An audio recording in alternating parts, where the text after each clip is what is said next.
Planting pears in Zone 7 in a humid environment, such as the southeast, I highly recommend you making certain that you don't plant a pear that's fireblight prone. The most important thing about growing pears is not to have a fireblight prone type of pear.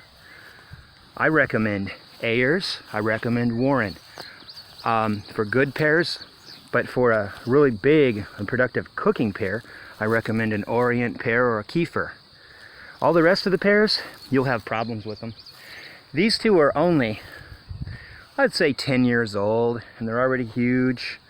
That one over there, that's these are Warren pears. And you can see they're pretty productive. This year's their first year after 10 years of finally bearing. Over there's an Orient, and it bared very, very well after 6 years, but it stopped bearing, and now it doesn't bear very much, just a few pears. It's probably getting old. This is why you don't want to plant pears that are fireblight prone. They grow a while and they die back. These pears are 21 years old. But see, they'll grow for a few years, they'll get a wet year, humid year, and they'll die back. Here's another one. These are sugar pears. They're some kind of pear, Bartlett's, things like that, the Contis. And they just get fireblight. That's what that brown nasty stuff is. And no, there isn't any poisons that you can put on a plant that will make it grow in the improper climate. Because if they would, commercial growers would be able to grow anywhere they wished.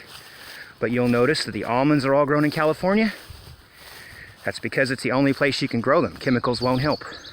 You'll notice that artichokes are only grown in parts of California because they require that to grow. Chemicals are not the answer. And chemical companies have control over the politicians, and they'll say whatever they can to get you to buy their products. They've got a list of noxious plants that they've created that isn't even true, so that they can sell herbicides and put fear into people. This is a Asian pear, and as you can see, it's dying of fire blight. So is that one, but very often they recover. There's another one, Asian pear, not to be confused with Orient pear, a whole different pear. This pear makes little fruits that look like golden apples. And first few years they were very productive, but then they started getting the fire blight. They never were that productive. I'd like to know what this is. To me, it looks like a giant cypress. I planted it and I forgot. Is it a Dawn redwood or is it a giant cypress? It has red bark. This is the cypress looking fruits on it.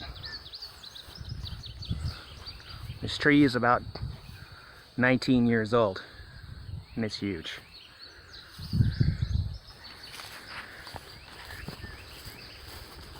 Here's another of the same, an Asian pear, not an Orient.